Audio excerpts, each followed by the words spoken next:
Hello friends, good morning. तर मी आज जाणार आहे राहत्याला.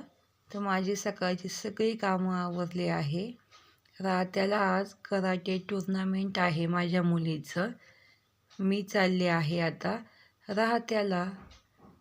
चला तर मग बघूया आपण कराटेचं कॉम्पिटिशन कसं होतं. मी आले आहे इथे माझ्या मुलीकडे. त्यानंतर थोडासा कार्यक्रम झाल्यानंतर मी नाश्ता करण्यासाठी बाहेर गेले आहे आणि मग पुन्हा आल्यानंतर माझ्या मुलीचं कॉम्पिटिशन चालू झालं आहे.